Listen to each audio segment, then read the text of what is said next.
Hello and welcome to our latest unboxing video. I'm Eliza here at the Hatfield Public Library. I've been on vacation, so it feels like a little while since I did this, but I am ready. I have a box of fiction and nonfiction titles, starting with one I know I'm excited about and other people are excited about, The Shampoo Effect by Jenny Jackson, who wrote Pineapple Street, which I really liked, and this is a Read with Jenna book, so it's got a lot going for it.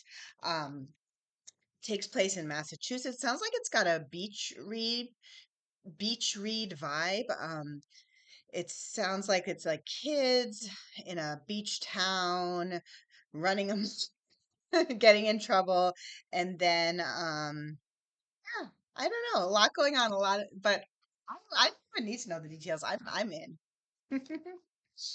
Liar's Kingdom: How to Stop Trump's Deceit and Save America. So this is a political book by Andrw Weissmann. Sorry, the books are all mixed together, so we're going to veer wildly from fiction to nonfiction. Prepare yourself. Here's another nonfiction.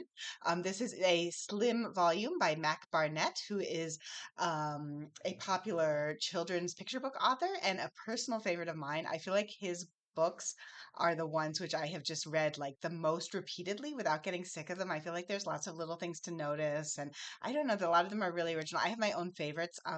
Probably my most favorites are like the triangle, square, circle. So if you have kids, I really recommend those. Anyways, this is called Make Believe, and it's about his philosophy about telling stories to children. I'm really look at this.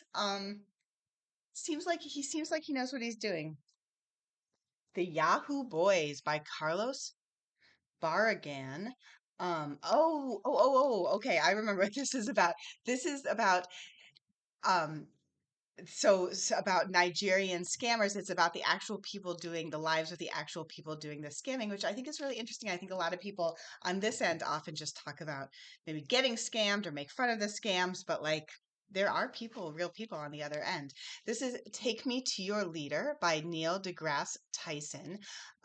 Perspectives on Your First Alien Encounter. Oh, that's fun. Another slim volume. So if you are interested in what it might be like to actually meet some aliens, and he's a very just like readable conversational writer, so that's fun. This I bought this at the request of the staff. It's the new Decay, the new Martha Wells Murderbot Diaries books. Sometimes I put up a little bit of a fuss if I'm buying a book in a series where I like don't have the previous titles because I'm like, I don't like, do I have to buy number 8? Like, do I have to go back and buy them? But the staff are like, just buy this. People want it, and we bought the first one too. I don't know if it's in this box, so people will be able to read the first one, and then if they want, we can request the other ones. Or if they're already into the series, then we have the newest one. So yay, we are murder botted up. um, this is The Fallen of Foul Weather Bluff by Dee Black. A Thomas Austin crime thriller. I think this is might be self-pub. I think it was requested by a patron, and when I looked, it actually seemed like a pretty popular series that I really wanted to get. Um, I do feel like libraries should be getting some of these popular self-pub series. It's a little tough for us because we have such limited shelf space here, but we really want to, give the patrons what they're looking for. And nobody else had it. I Am Not a Robot by Joanna Stern. My year using AI to do almost everything. I mean, obviously, everyone is talking a lot about AI and how it is and isn't going to change things. And like sometimes it's a little scary and sometimes it's kind of helpful. So I like the idea of like someone deliberately trying to use it for everything and just like seeing what the results are. Because I assume some of them sometimes it's helpful and probably sometimes it's suboptimal. We have Lifeguard, a love story. This looks like it could be fiction, but actually it's nonfiction. It's by Janet Fash, who was the first female chief lifeguard in New York City. So this is all of her stories. And that's been getting really good reviews. I think it's one of those books that maybe people didn't think was going to be super popular, and then it's just like rising up. Laverne Cox's memoir, Transcendent. Laverne Cox, a very famous trans actor. She was on Orange is the New Black. And so, yeah, this is about her life.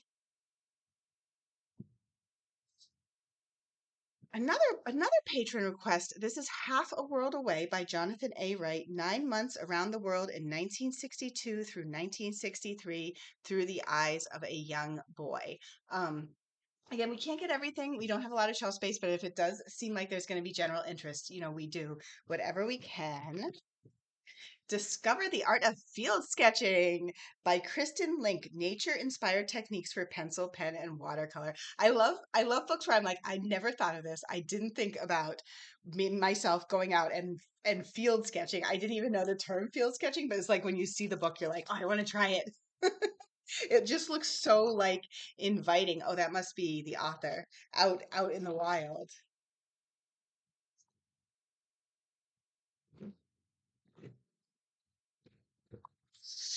Plant this, not that. Over not 200 native plant swaps for a more sustainable, pollinator-friendly garden. That's what a lot of people are looking at.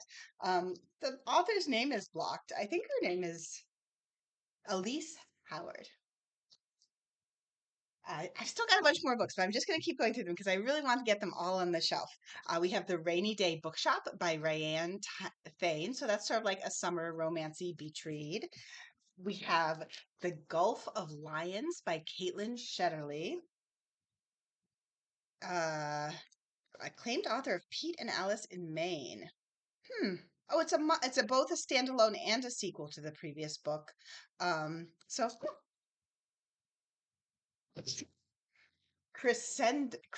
Crescendo. I think I got that. I think I nailed it. By Jane Healey. I love a fabulous dress on the cover. A sultry novel about sibling rivalry and romantic obsession in 1950s Paris. Oh, this is helpful, they say, for readers of Taylor Jenkins Reid and Kristin Hanna. So that sends a very clear message to me of who I can recommend this to, which I love. Oh, we have Christina Lauren, The Romance Rival. This is actually about two co-authors who write together. Lauren is their joint pen name. I read one of theirs, and I'm not a big romance person, but it was really fun, and I liked it. It was out west, and everybody was running around, falling in love, and then falling in canyons, and yeah. So this one is about a fatal accident erases a troubled marriage from memory, and ooh, oh, that's such a good premise. A fateful accident erases a troubled marriage from memory. Hmm. Hmm. Iris Johansen, Wait and See, co-written with Roy Johansen. Oh, look, here it's our second copy of Whistler by Ann Patchett. I only one copy came in. Everybody was like, why did you order two? This has so many holds. So now we have our second one. Purple State by Dana Perino. Dana Perino. So this is a romance. This is like very topical. So this is a former Fox News host, former White House press secretary. About a romance between like a red state person and a blue state person. So we'll see how that works out. I mean, it seems like a romance novel, so probably good. But maybe interesting to read. Good Joy, Bad Joy by Mikki Brammer. Um, hmm. Oh, this is cute. The main character's name is Joy, so Good Joy, Bad Joy, and she is 80 years old and she's been playing by the rules. But then she learns her best friend has only months to live. Oh, so she's determined to live boldly. We have Romantic Hero by Christy Greenwood. This is one that sounds so fun to me. Again, not a big romance reader, but I just get sucked in and then there's so much fun. So this is about a novelist who has this like romantic hero and then he actually just like shows up in her apartment and they argue a lot and I assume they fall in love, but it sounds really fun. The Mysterious Affair of Judith Potts by Robert Thorogood. So this is another one in the Marlowe Murder Club series. Nice paperback. This would be a good one if you're reading the series and just want something like to bring on vacation. This one too is a paperback. Got to get these paperbacks for vacation. Palms on the Cape by Jenn Bouchard. Um, hmm. I think this is also a self pub, maybe, or maybe a small press. Um, oh, that's funny. I've never seen this before. On the inside, it says human authored. I guess that's a new thing, so people don't think it's AI. Um, but it almost seems like if people are maybe going to think it's AI, I don't know. Anyway, I won't go there. Um, So this is a woman on the verge of turning 40.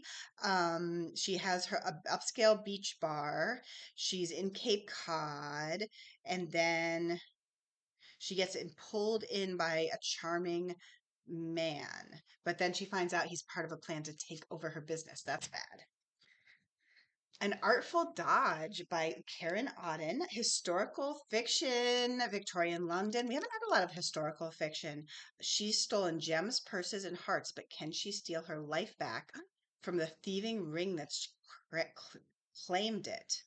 Hmm. Sisters of the Halved Heart by Nayantara Roy. Electric story of two sisters in unthinkable betrayal. So one is a poetry editor. She reconnects with someone from college, but then it seems like her sister Joy. Hmm, sounds like maybe they're both after the same guy, but it looks like more on the literary side. Based on a true story by Sarah Vaughan. This is the second to last. A page-turning novel about um power and money from the author of Anatomy of a Scandal. Oh, I remember that. A lavish 70th birthday party, a body, and then a famed children's author. Hmm.